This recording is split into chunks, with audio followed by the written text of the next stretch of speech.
हम लोग एसएक्यू शुरू करेंगे, शॉर्ट आंसर्स क्वेश्चन 4 मार्क्स के लिए।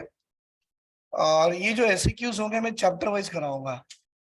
एलएक्यूज जो थे ये शॉर्ट आंसर क्वेश्चन 4 मार्क्स के लिए, बेटा ये चैप्टर वाइज कराऊंगा, जिसमें सबसे पहला चैप्टर सॉलिड स्टेट से ले रहा हूं मैं। And the first question is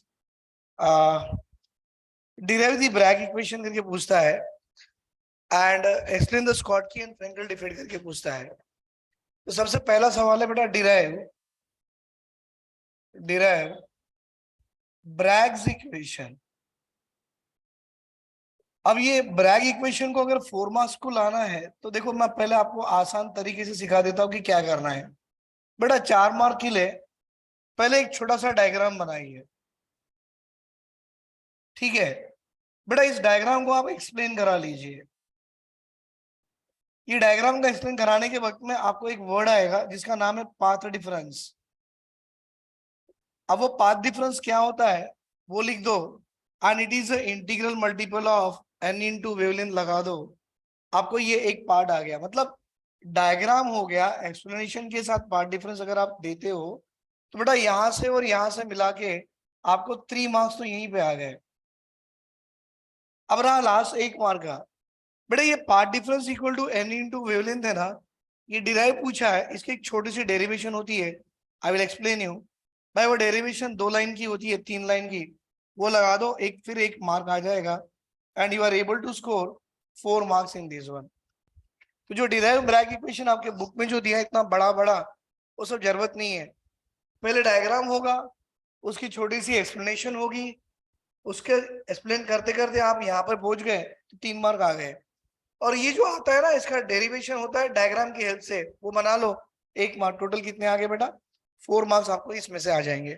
तो चलो हम लोग शुरू करेंगे how to derive the Bragg equation. तो मैंने पहले बताया सर डायग्राम बनाएंगे। अब ये डायग्राम कैसे बनेगा देखिए।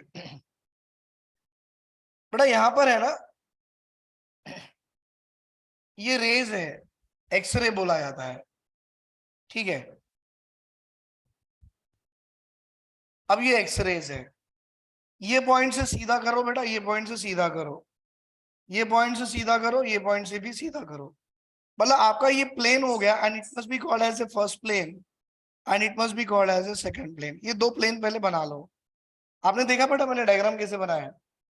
पहले यहां से यहां, फिर एग्जैक्टली नीचे, फिर यहां से यहां, और ये लाइन को जोड़ के 2 प्लेन बना लिया। मतलब ये वाले जो है ये आपके एक्स रे है, ये भी क्या है बेटा? एक्स रे है। ये कौन सी एक्स रे? फर्स्ट वाली। ये कौन सी एक्स रे? सेकंड वाली। और इस तरह से आके यहाँ डिफ्रैक्ट कर गई, डिफ्रैक्ट कर गई। बेटा ये जो पॉइंट है ना, इसको सी लगा दो, इसको लगा दो पॉइंट डी।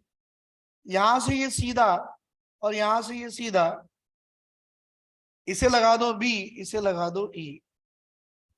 मैंने पहले डायग्राम ही बता दिया आपको, राइट? कैसे देखो बेटा, पहली रे ऐसी आ गई, इसको नीचे कर दिया, इसको ऐसे कर दिया, ये लाइन को यहां सीधा कर दिया, और ये लाइन को यहां सीधा कर दिया। भाई ये प्लेन है, first plane, second plane, first ray, first X ray, second X ray. जिस पॉइंट पे इंसिडेंट होगी पॉइंट सी एंड डी, इसको सीधा करा लो बी, इसको सीधा करा लो ई, खत्म। राइट? तो ये डायग्राम हो गया। अब इस डायग्राम पे मुझे ये बताना है बेटा, अगर मैं ये रे को कंपेयर करूं फर्स्ट वाली रे को और सेकंड वाली रे को, मुझे ये दिख रहा है कि second x-ray travel more than the first ray. देखो, फर्स्ट रे यहां से यहां गई, सेकंड रे यहां तक सही है, लेकिन देखो इतना डिस्टेंस सेकंड रे ने ज्यादा ट्रैवल कर लिया, ज्यादा ट्रैवल कर लिया। बेटा जो डिस्टेंस ज्यादा ट्रैवल होता है ना, उसको बोला जाता है पाथ डिफरेंस। और आपके हिसाब से ये पाथ डिफरेंस क्या है बेटा? बीडी और डी, है ना? तो मैं इसको बोल दूं, यहां पर जो पाथ डिफरेंस मुझे आ रहा है, that is extra distance travel by the x-rays. Path difference का मतलब है extra distance travel by the x-rays. क्या है बेटा यहाँ पर? एक तो बीडी आ रही और डी आ रही, राइट? तो जस्ट ये डायग्राम मैंने बता दिया। अब इस डायग्राम को मुझे एक्सप्लेन करना है, राइट? अब इतना डायग्राम बना लीजिए बेटा। अब इसको एक्सप्लेनेशन मैं दूंगा आपको, नहीं बनाए? हाँ बेटा। डस्टर, अच्छा अच्छा, आपको हो ना, मुझे, मेरे लिए नहीं, मुझे इससे अच्छा लगता है। बना लीजिए बेटा। इसको एक्सप्लेन कैसे करेंगे? Suppose two x-rays are incident on two parallel plane. लिखू मैं, suppose two x-rays having wavelength lambda, बेटा इनकी वेवलेंथ लैम्बडा है। सपोज टू एक्सरेज, अच्छी बात, suppose two x-rays having wavelength lambda are incident on, incident मतलब गिर रहे हैं बेटा वहां प्लेन पर, are incident on two parallel plane,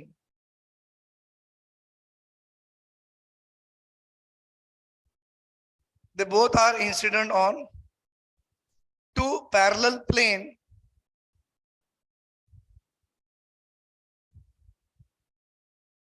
अब जैसे ये दोनों रेज यहां पर इंसिडेंट हो गए तो वापस चले गए बाहर, एंड गेट्स डिफ्रैक्टेड, सही है ना बेटा, इंसिडेंट एंड डिफ्रैक्शन। देखो ऐसा इंसिडेंट हुआ और ऐसा डिफ्रैक्ट हुआ। भाई ये फर्स्ट एक्सरे किस पॉइंट से डिफ्रैक्ट हुआ? Point C. सेकंड एक्सरे किस पॉइंट से डिफ्रैक्ट हुआ? पॉइंट डी, वो भी लिखो।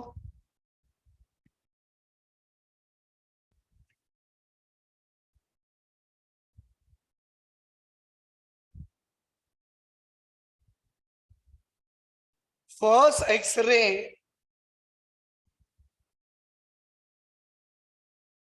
diffracted from point A in first plane, second X-ray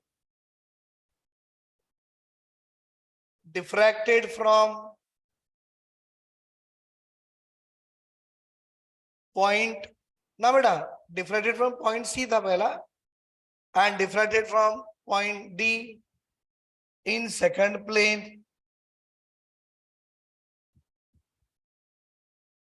First X-ray diffracted from point C in first plane. Second X-ray diffracted from point D in second plane.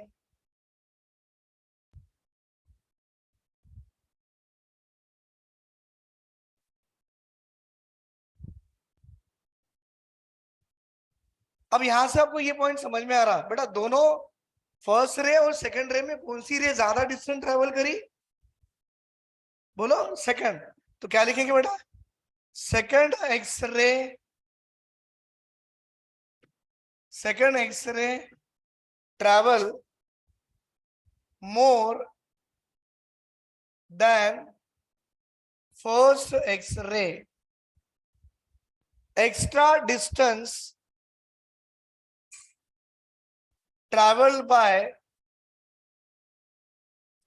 second ray is called, क्या बोलेंगे बेटा इसको? Path difference. देखो याद कुछ भी नहीं करना, सब डायग्राम को देख के बोलना है। मैंने डायग्राम को पहले डायग्राम बनाया, उसको एक्सप्लेनेशन करा दिया। Suppose two x-rays having wavelength lambda are incident on two parallel plane and both gets diffracted. First X-ray diffracted from point C in the first plane. Second X-ray diffracted from the point D in the second plane. Second X-ray travel more than the first ray.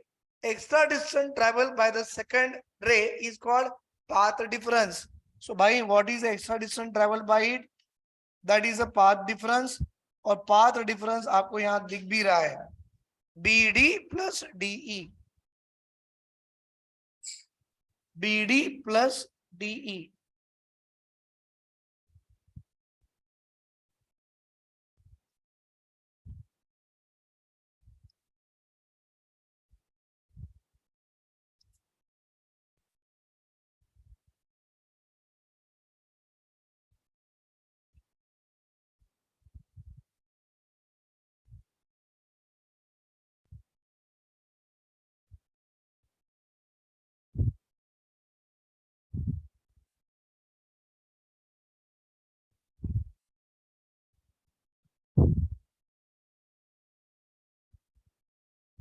ठीक है, अब देखो बेटा, आपने यहां तक तो लिख दिया है। अभी ये इंपॉर्टेंट पॉइंट है, ये वाली जो मैं ले रहा हूं अभी, क्यों मानो, यहाँ पे ब्रैग्स का कंसेप्ट आ जाता है। ब्रैग्स इन्होंने क्या बोला, अगर दो रेज, आपके दो X rays, if they both the X rays और दो waves if they form the constructive interference, देखो when two waves, but when two waves form constructive interference, when the two waves are form constructive interference, then according to Bragg's, मतलब Bragg's के हिसाब से अगर दो wave constructive interference बना रहे हैं, when two waves form constructive interference, then according to Bragg's path difference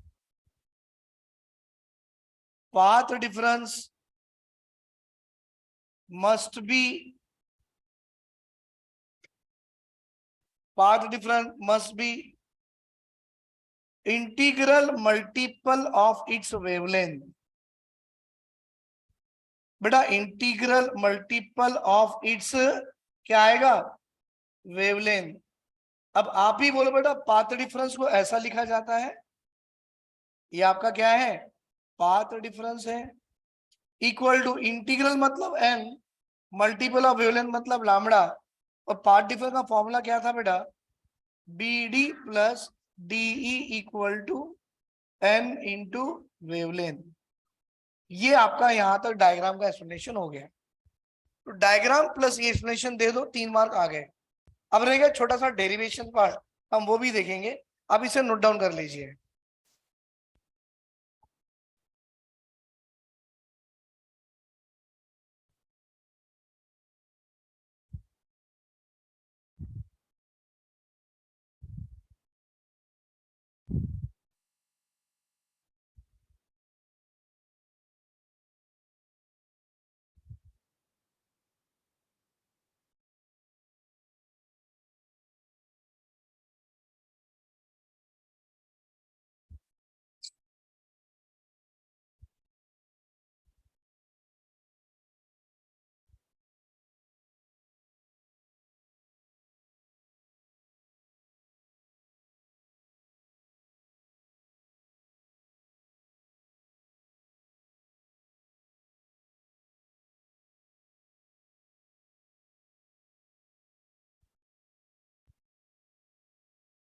चलो हो गया।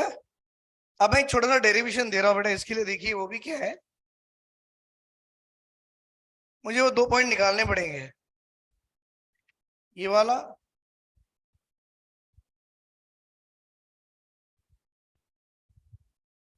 और ये वाला।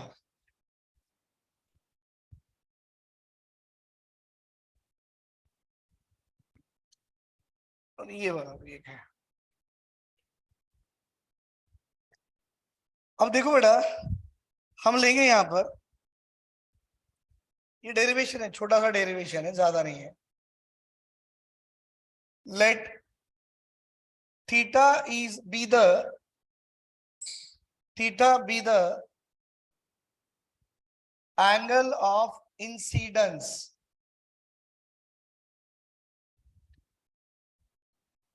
d is the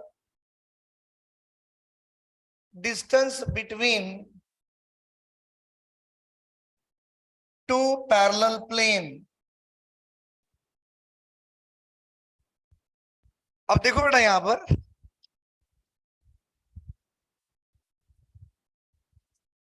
ये एंगल ऑफ इंसिडेंस थीटा है, ये भी एंगल ऑफ इंसिडेंस थीटा है। यहां से मैं ये एंगल थीटा लूंगा और बेटा ये भी एंगल थीटा लूंगा, और ये यहां से सी डी है ना, distance between the two parallel plane में डी ले लूंगा। तो अभी देखो क्या आएगा, मैं ये वाला ट्रायंगल कंसीडर कर रहा हूं, सी बी डी वाला। Sir in triangle C B D, ये वाला थीटा है ना, इसको मैं लेता साइन थीटा, और आप जानते हो बेटा sine theta is equal to opposite by adjacent. Opposite क्या है, बीडी, एडजेसेंट क्या है, सीडी।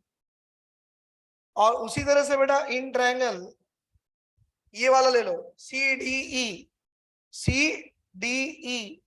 अब ये थीटा ले लो, sine theta, it is equal to opposite कौन है, डीई, एडजेसेंट क्या है, CD, D by C D. बेटा ये जो बीडी है वो तो बीडी एज इट इज रहेगा, लेकिन सीडी आपका क्या हो गया, डिस्टेंस डी। मैंने बोला ना distance between the two parallel plane is D. और यहां पर भी देखो ये आपका डी रहेगा, लेकिन आपका सीडी बन गया डिस्टेंस डी। बेटा यहां से मैं लिखूं BD equal to D sine theta, और यहां से लिखूं डी इक्वल टू क्या आएगा बेटा, डी साइन थीटा। फिर हमें मालूम है path difference is equal to, है ना बेटा, path difference is equal to क्या था, बीडी प्लस डीई। ये बीडी है और ये डीई है। बेटा बीडी की वैल्यू डालू में क्या है, डी साइन थीटा, और डी की वैल्यू भी क्या है, डी साइन थीटा। भाई दो दो डी साइन थीटा आ गए, ये आ जाता 2d साइन थीटा, और पाथ डिफरेंस आ जाता n lambda, n lambda equal to 2d sine theta is a Bragg equation. कितना आसान है बेटा, 4 मार्क के लिए। तो याद नहीं करना, पहले मैंने जो आपको बताया डायग्राम बनाइए, डायग्राम का एक्सप्लेनेशन दीजिए, और ये छोटा सा डेरिवेशन याद कर लीजिए। वैसे भी आप बच्चों को आता है, 10 क्लास में ट्रिग्नोमेट्री पढ़ चुके हो, उसी का कंसेप्ट है ये वाला। बना लो बेटा।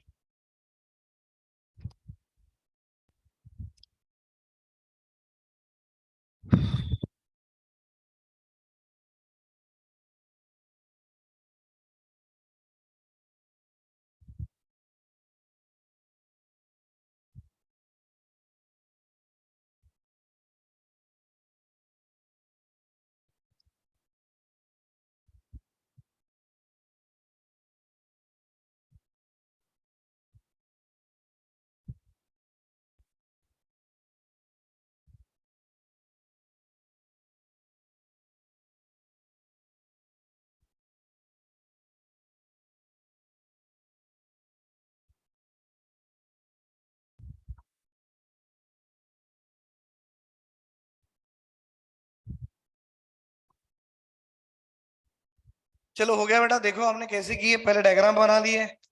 डायग्राम में फर्स्ट रे था, सेकंड रे था, और वो जहां पर गिर रहे थे that is the first plane, second plane, दोनों पैरेलल प्लेन थे। फिर हमने लिखा when the two x-rays are incident, when the two x-rays having the wavelength lambda are incident on the two parallel plane, then they both undergo diffractions.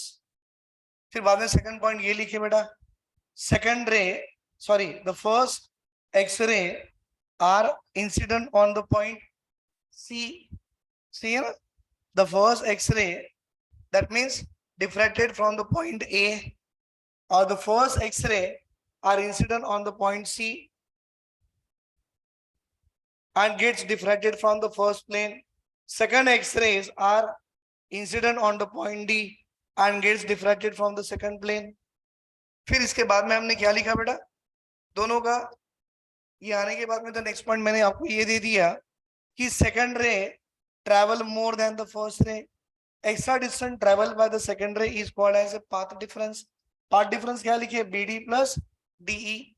फिर ये वाला Bragg की equation लिख दी है क्या, when two waves form constructive interference, then according to Bragg, path difference is the integral multiple of wavelength. Path difference मतलब बेटा n lambda, that means n lambda equal to क्या आएंगी, BD प्लस D।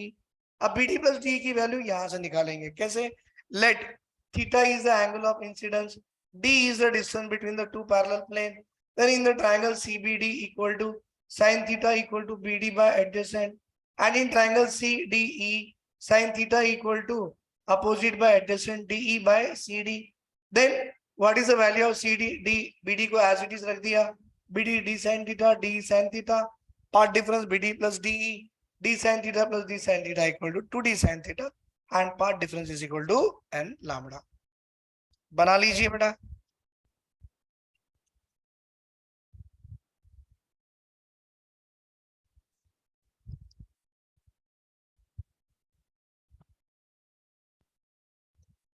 मिटा दो।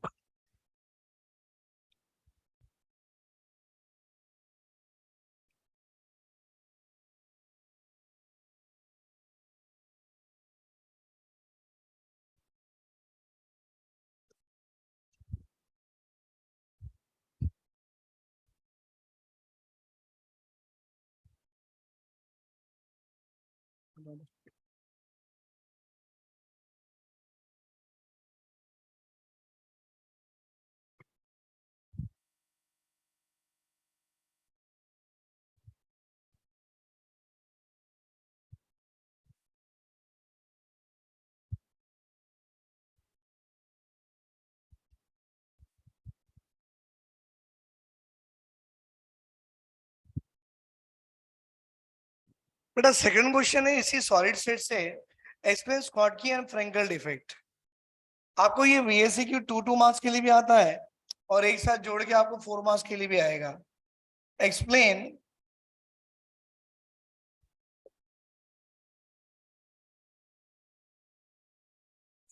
Schottky and Frenkel defect.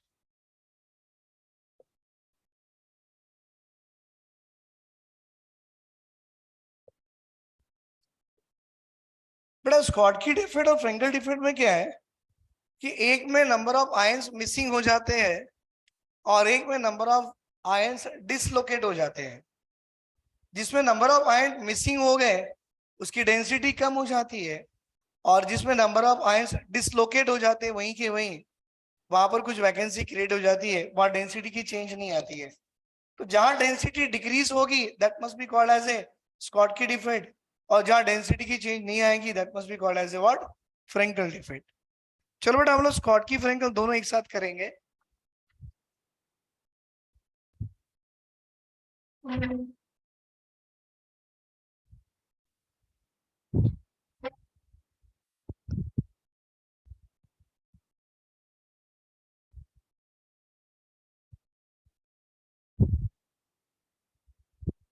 सबसे पहले शुरू करेंगे बेटा स्कॉटकी डिफेक्ट। अब देखो यहां पर आपको 4 बार मिलने के तरीके बता देता हूं मैं। पहले क्या करो, स्कॉटकी डिफेक्ट क्या है वो बता देना है, और दूसरा क्या है बेटा फ्रेंकल डिफेक्ट क्या है वो बता देना। मैं आपको दोनों अलग अलग में करा देता हूं। स्कॉटकी डिफेक्ट में क्या होगा, ये एक क्रिस्टल लैटिस होगी बेटा, जहां पर देखो number of positive negative ion same रहते हैं। प्लस के नीचे माइनस, माइनस के नीचे प्लस, ये याद से करना बेटा। अब ये माइनस है तो इसके नीचे प्लस माइनस, ये अल्टरनेट आएंगे। ये आएगा माइनस, ये आएगा प्लस, ये आएगा माइनस, ये आएगा। स्कॉटकी की बात कर रहा हूं। अब फ्रेंकल में देखो क्या होगा, अब लिखो मत, पहले समझ लो आप। 4 बार मिलने के तरीके बता रहा हूँ बेटा मैं, कुछ भी नहीं। हाँ हो सकता है बच्चों को याद नहीं भी हुआ ना, लास्ट मोमेंट में जो जो चीज बता रहा हूँ ना 4 से 2 मार्क्स मिल जाएंगे। फ्रेंकल डिफेक्ट में भी आपने ऐसा ही एक क्रिस्टल लैटिस बनाना है और यहाँ पर अपोजिटली चार्ज आयन मेंशन करने हैं। अगर ये प्लस है तो उसके नीचे आ गया माइनस, अगर वो माइनस आ गया उसके नीचे आ गया बेटा प्लस।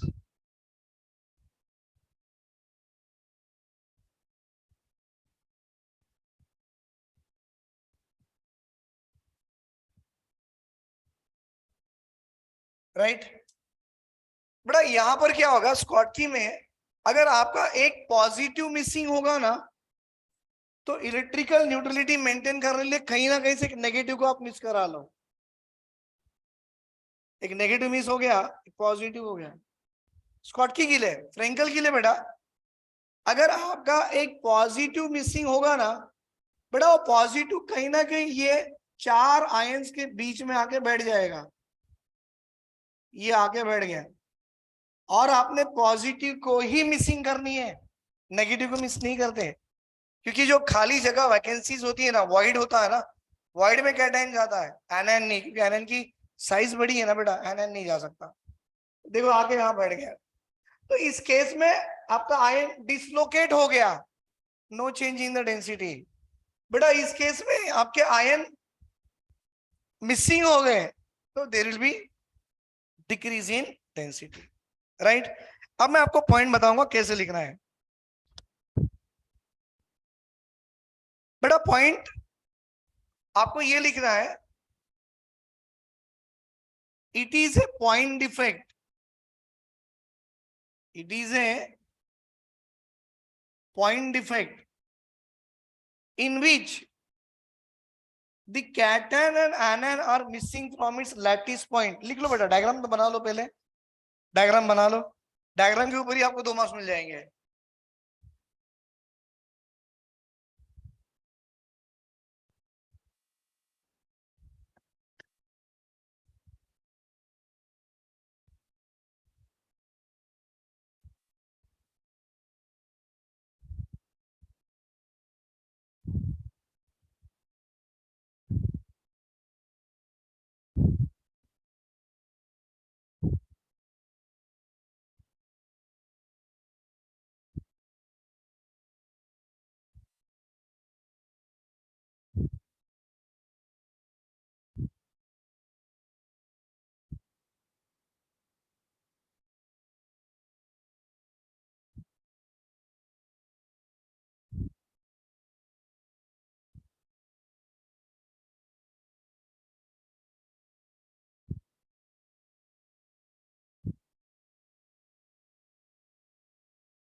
चलो लिख दिया बेटा, देखो, it is a point defect in which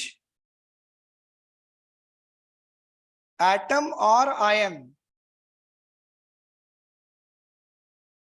is missing from its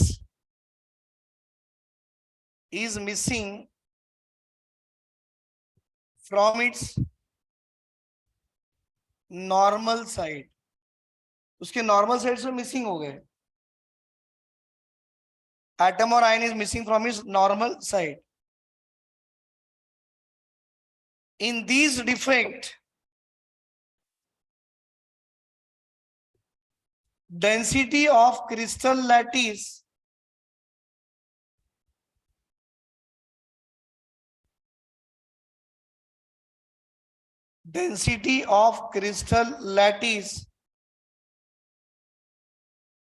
decreases.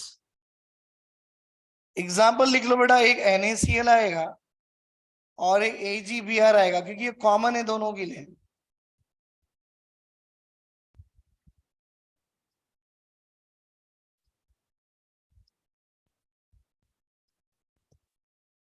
अब इसके बाद में फ्रेंकल डिफेक्ट की डेफिनेशन ये सब होने के बाद यहां भी ऐसे ही लिखना बेटा, it is a point defect, it is a point defect in which atom or ion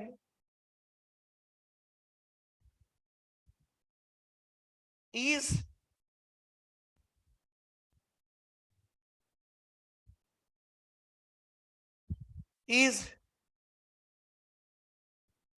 missing from its,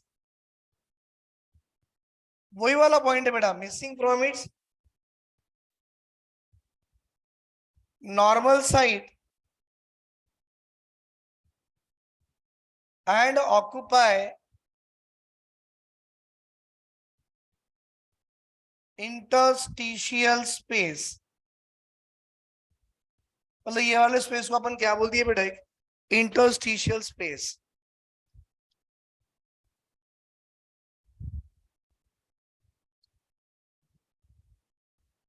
missing from its normal side and occupy interstitial space। बेटा in this defect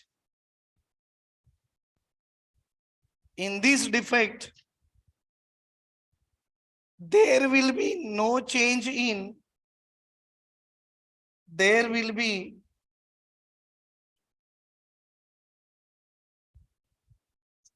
no change in crystal lattice. But there will be no change in density of crystal lattice.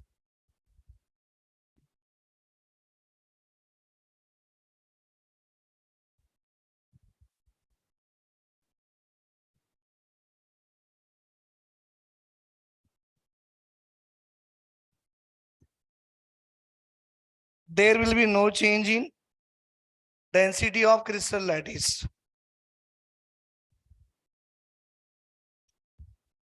इसका बढ़िया example है बेटा AgCl and AgBr. तो दो में देखो आप AgBr दोनों में कॉमन आ गया, बिकॉज AgBr ऐसा है कि आपको स्कॉटकी भी दिखाता है और फ्रेंकल भी दिखा देता है. राइट बेटा, आप देख लीजिए मैंने यहाँ पर आपको दो SAQ करा के दिया सॉलिड स्टेट से, और सॉलिड स्टेट से ये दो SAQ के अलावा दूसरे कोई आते भी नहीं है. चांसेस ज्यादा ये दो के हैं, ऐसा नहीं कि बाकी नहीं आते, चांसेस ज्यादा ये दो के हैं. क्वेश्चन पेपर है.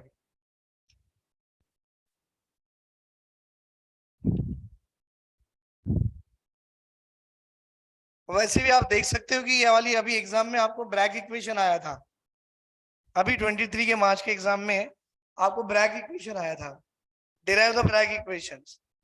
तो बेटा ये दो ही है मैक्सिमम पूछे जाते हैं. आप इन दोनों को जिस तरह से नोट्स लिख लिए ना, उसको एक दो बार देख के याद कर लो, बिना देख के 2 या 3 बार लिख लो, तो कुछ भी मार्क्स मिस नहीं होंगे. मतलब मैंने छोटे से छोटा बना के दिया, इतना बड़ा लेंथी नहीं करा के दिया.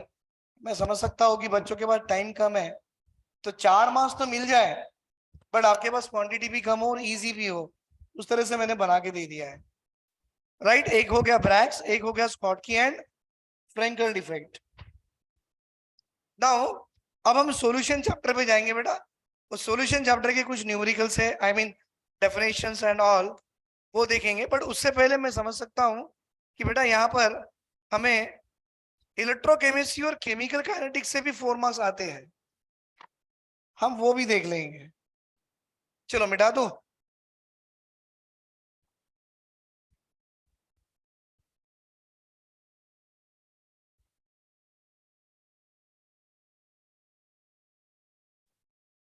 तो आज के जो 4 मार्क्स मैंने 2 क्वेश्चन करा के दिया वो सॉलिड स्टेट की चैप्टर से थे, SAQs. अब हम देखने वाले इलेक्ट्रोकेमिस्ट्री एंड केमिकल काइनेटिक्स से, और जो SAQs बार बार पूछा जाता है इलेक्ट्रोकेमिस्ट्री और केमिकल काइनेटिक्स से बेटा, वो है state and explain Nernst equation with the help of metallic electrode and non metallic electrode.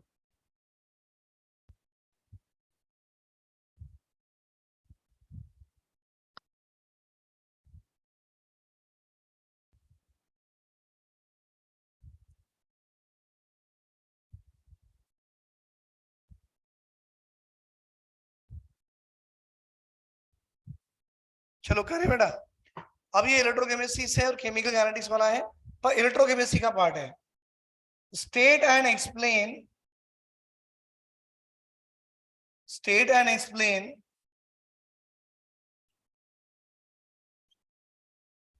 Nernst equation, state and explain Nernst equation with the help of metallic and non-metallic electrode, with the help of metallic and non-metallic electrode.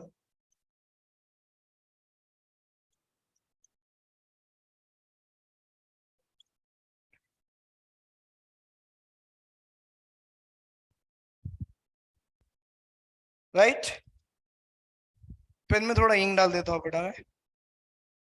अब ये Nernst equation क्या है बेटा? ये एक तरह का relation है. It is equation which gives the relation between E and C. E मतलब इलेक्ट्रोड पोटेंशियल और C मतलब concentration of the ions in the half cell reactions.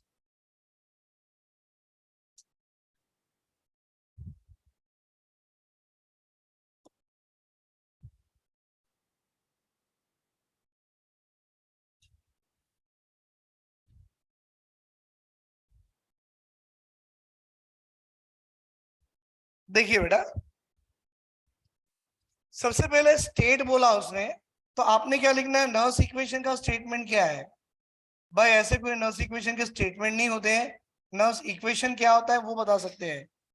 बेटा it is a relation between E and C, ये हमारे समझने के लिए E and C, मतलब it is an equation, it is an equation which gives relation between, which gives क्या बेटा, relation between, it is an equation which gives relation between E and C। बेटा E का मतलब होता है electrode potential, मतलब E हो गया। ये एक ऐसा इक्वेशन है, ये इन दोनों का रिलेशन बताता है, E और C का। तो रिलेशन बिटवीन E मतलब इलेक्ट्रोड पोटेंशियल, और C मतलब concentration of ions in half cell reaction. बेटा कुछ हाफ सेल रिएक्शंस होंगे, उसमें आयंस होंगे, उनकी कॉन्सेंट्रेशन सी की बात कर रहा है। ये आपका स्टेटमेंट हो गया नर्स इक्वेशन का, मैं ईसी को उड़ा दे रहा हूं यहां से, ये हमारे समझने के लिए था। अब एक्सप्लेनेशन कैसे करेंगे, तो यहां लिखना बेटा NERNSTS नर्स इक्वेशन। बेटा ये नर्स इक्वेशन को लिखते हैं ऐसे है, E cell equal to E not minus zero, sorry minus 2.303 RT by NF log to the base 10 concentration of product by concentration of the reactant।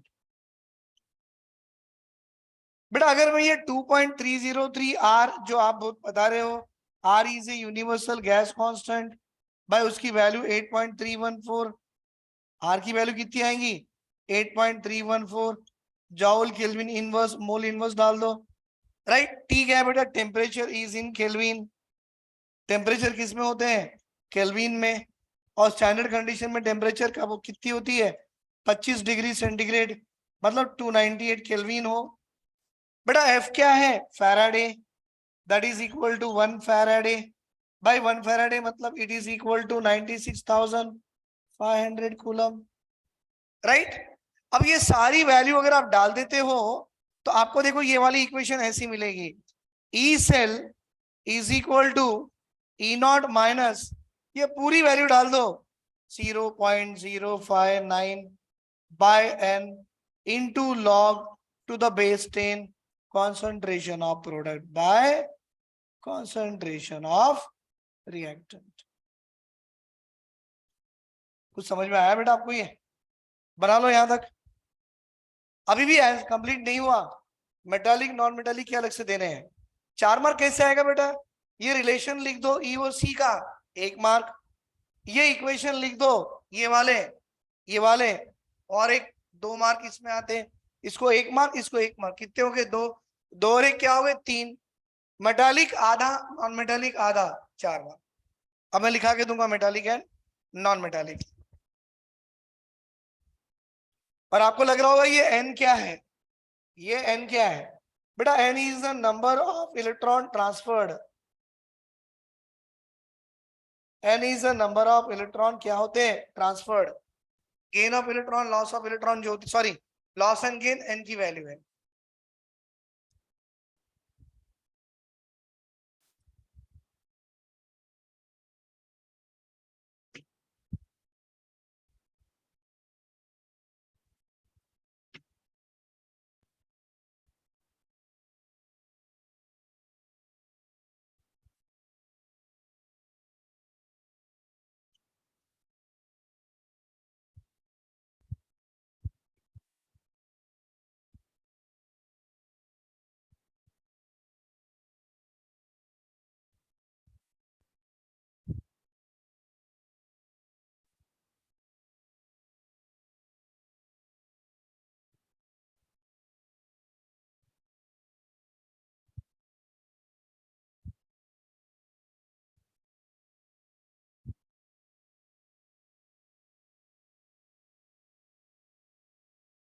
अब यहां लिखिए बेटा Nernst equation for metallic electrode,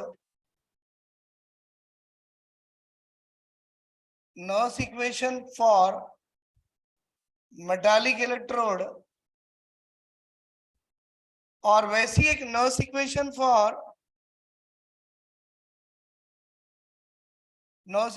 for non metallic electrode. बेटा metallic electrode is equal to E naught plus 0.059 by n into log C. बेटा non metal के लिए E equal to E not minus 0.059 by n into log C. देखो दोनों में फर्क क्या है, मेटल के लिए आपको क्या आएगा बेटा प्लस, नॉन मेटल के लिए minus.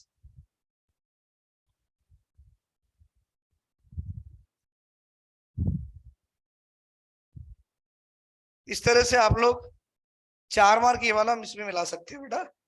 What is the Nernst equation and explain the Nernst equations and what is the Nernst equation for metallic and for non metallic electrode. अगर आपसे पूछा जाएगा सी क्या है, तो C is the concentration of the ions होते हैं बेटा, या कॉन्सेंट्रेशन ऑफ इलेक्ट्रोलाइट। आप जो भी इलेक्ट्रोलाइट लोगे उसकी कॉन्सेंट्रेशन सी इंडिकेट करती है। फर्क इतना है कि मेटल को प्लस लगाना है और नॉन मेटल के लिए माइनस लगा दो।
बेटा नेक्स्ट होगा अभी explain the construction and working of standard hydrogen electrode with neat label diagram.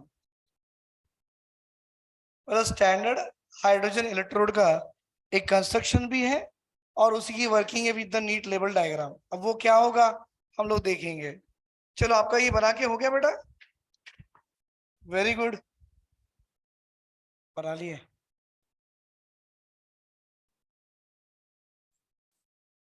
तो बेटा स्टैंडर्ड हाइड्रोजन इलेक्ट्रोड जो आ रहा है ये भी इलेक्ट्रोकेमिस्ट्री का ही पार्ट है, और इसकी कंस्ट्रक्शन वर्किंग आपको लगता होगा बहुत बड़ी है, सबसे आसान ये भी है क्योंकि इसको भी डायग्राम को देख के ही लिखना है। आपके दिल से कुछ भी नहीं, सिर्फ डायग्राम को देख के लिखना है, बस आपको 4 मार्क आ जाएंगे।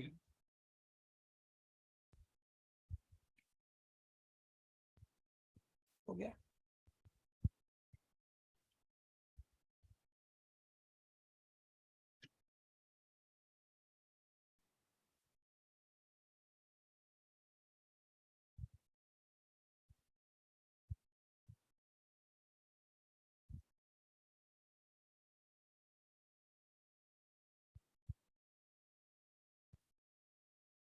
भाई यहाँ क्वेश्चन दिया है give the construction and working of SHE with neat label diagram. Give the construction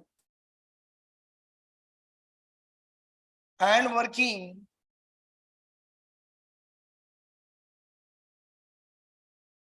of SHE, standard hydrogen electrode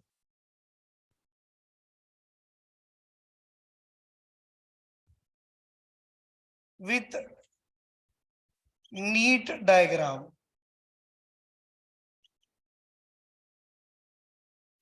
पहले आपने यहां लिख देना बेटा एसएचई का मतलब क्या होता है, स्टैंडर्ड हाइड्रोजन इलेक्ट्रोड। ये एसएचई का मतलब ही है। अब पॉइंट लिख सकते हैं बेटा, it is N reference electrode. बेटा ये एक रेफरेंस इलेक्ट्रोड है। अच्छा इसका काम क्या होता है, इसका काम होता है to find out the electrode potential of any other electrode.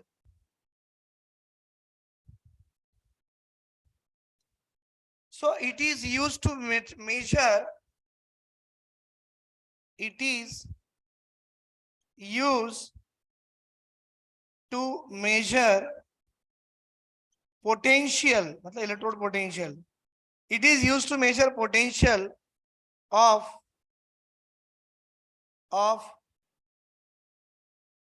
single half electrode. कोई भी हाफ सेल रिएक्शन का जो सिंगल इलेक्ट्रोड होगा उसकी पोटेंशियल निकालने के लिए रेफरेंस की ही यूज की जाती है। Single half cell electrode, single half cell electrode. बेटा ये जो आप लिखे ना SHE, its standard oxidation potential value और standard reduction potential value is equal to 0। मैंने ये जो लिखा ना इसको देख के स्टेटमेंट में लिखना बेटा आपने, कैसे देखो, its standard oxidation potential value और स्टैंडर्ड रिडक्शन पोटेंशियल वैल्यू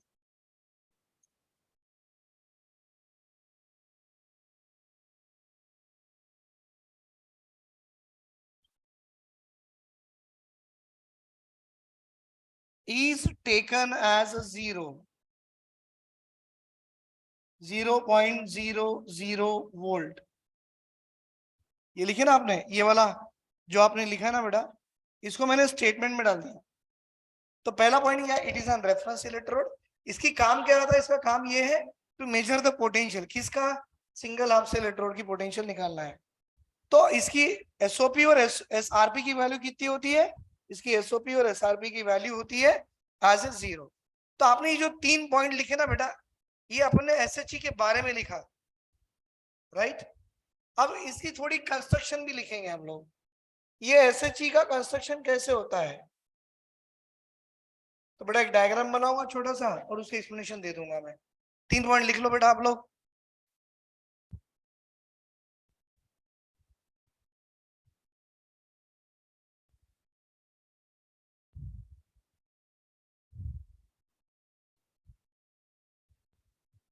अब देखो इसका मैं आपको कंस्ट्रक्शन दे रहा हूं क्या है।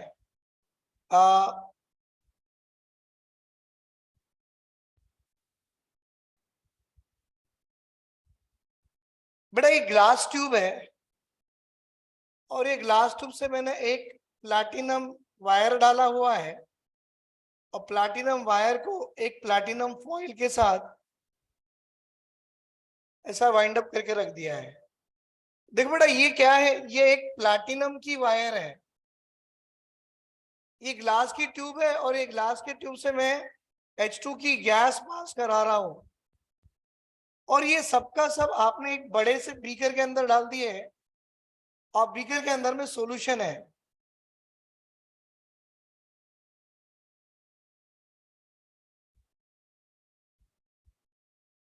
बेटा ये सॉल्यूशन क्या है, 1 मोलार HCl की सॉल्यूशन है और ये जो गैस डाल रहे हो ये क्या है बेटा, it is at 1 bar pressure में, मतलब unit of pressure should be in 1 bar, क्योंकि स्टैंडर्ड है ना बेटा, स्टैंडर्ड में प्रेशर 1 बार होता है, concentration of the electrolyte 1 molar होती है, और ये सारा प्रोसेस जो करवा रहे हो वो इस टेम्परेचर में चलता है। तो बेटा temperature 25, concentration 1 molar, pressure of the gas 1 bar अगर आ जाए तो it is nothing but this is called as a standard condition. तो इसको देखिए कंस्ट्रक्शन कैसे लिखेंगे हम, बेटा यहां पर लिखेंगे एसएचई का कंस्ट्रक्शन, इट कंसिस्ट ऑफ, देखो बेटा लिख रहा हूं मैं, it consist of PT platinum wire is dipped in 1 molar aqueous HCl solution and 1 bar pressure of H2 gas pass through it। कुछ भी याद नहीं किए बेटा आपने, जैसे देखे वही लिखे। क्या लिखे बेटा, ये कैसा बना हुआ है, एक प्लैटिनम वायर है, कहां पर इसको डिप किया गया है, HCl सॉल्यूशन जिसकी कॉन्सेंट्रेशन कितनी हो 1 मोलार, और उसमें क्या पास कर रहे हो 1 bar pressure of H2 gas pass through it. ये होगी उसकी कंस्ट्रक्शन। पहले 3 पॉइंट लिख दिया, रेफरेंस है, काम काय के लिए आ रहा है बेटा, to measure potentials of single half cell. फिर क्या आ रहा है, इसकी SOP SRP value taken as what 0.00 volt, और ये कंस्ट्रक्शन को देख के ये लिख दिया अपन ने, राइट। अब एक छोटी सी वर्किंग भी होगी इसकी।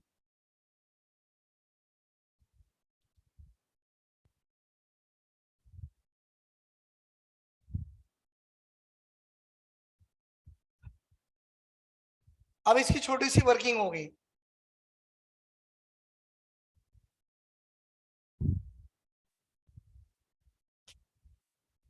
बेटा वर्किंग कैसे करेंगे मैं बता रहा हूं, देखो मैं इसको पीटी यहां लिखता हूं, प्लैटिनम ये सॉलिड है, इसके अंदर में अपन ने H2 की गैस डाले हुए हैं, ध्यान से देखो कैसा लिखा, पहले पीटी प्लैटिनम, फिर क्या लिखे बेटा सॉलिड फॉर्म, राइट, और बाद में क्या है H2 की गैस है, और इस H2 के गैस को किस में डुबो के रखे, HCl मतलब H+, 2H+, जो कि AQ एक्वास है, और ये कितनी बेटा 1 मोलार है, ये गैस की प्रेशर कितनी है 1 बार है, राइट, आपने ये लिख दिया। अब इसको देख के क्या लिखना बेटा, यहाँ रिएक्शन लिखना है, H2 gas converting into 2H+ by losing 2 electron, ये हो गया बेटा, मतलब ये आपका गैस है और ये आपका एक्वास है। तो वर्किंग क्या है बेटा, यहां लिखना, redox reaction takes place, redox reaction takes place, मतलब यहां पर एक आपको ऑक्सीडेशन भी आएगा और आपको एक रिडक्शन भी आएगा। बेटा redox reaction take place at at platinum electrode. बेटा इस प्लैटिनम इलेक्ट्रोड पे एक रिडॉक्स रिएक्शन आ गया है, और जब एक रिडॉक्स रिएक्शन आएगा तो आपको जिसकी भी इलेक्ट्रोड पोटेंशियल वैल्यू निकालनी है उसके साथ उसको जोड़ दो। तो redox reaction take place at platinum electrode.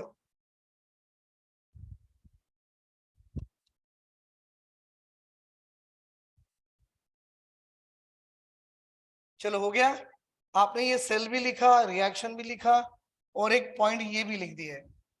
देखो बेटा 4 पॉइंट को कैसे डिस्ट्रीब्यूट किया है मैंने, पहले 3 पॉइंट एसएचई के बारे में लिखा, बाद में डायग्राम बना के उसके बारे में स्टेटमेंट लिखा, और बाद में छोटा सा वर्किंग मतलब एक सेल लिखा, सेल को देख के रिएक्शन देखो H2 से H+ आ रहा है, तो redox reaction take place at the platinum electrode.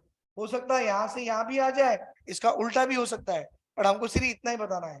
तो राइट, अगर आप ये लिख दो और ये कंस्ट्रक्शंस वर्किंग और इसके बारे में लिखे तो 4 मार्क डिस्ट्रीब्यूट कैसे किया है आई विल टेल यू बेटा। ये पूरा लिखेंगे तो आपको यहाँ 1.5 मार्क आ रहा है, ये कंस्ट्रक्शन के साथ में लिखो तो 1.5 मार्क, 1.5 3 हो गए, वर्किंग को 1 मार्क, 4 मार्क आ रहे हैं। वर्किंग को प्रैक्टिस करो बेटा, वो भी आ जाएगा, राइट। तो आज हमने क्लास में 3 एसएक्यूज कवर किए हैं, पहला डिराइव ब्रैग इक्वेशन, दूसरा स्कॉटकी फ्रेंकल डिफेक्ट, और तीसरा that is SHE neat label diagram construction and working over it. Right, thank you बेटा, थैंक यू वेरी मच। अगर आपको कोई डाउट है तो आप पूछ सकते हो, you can raise your hand and you can ask me the doubt.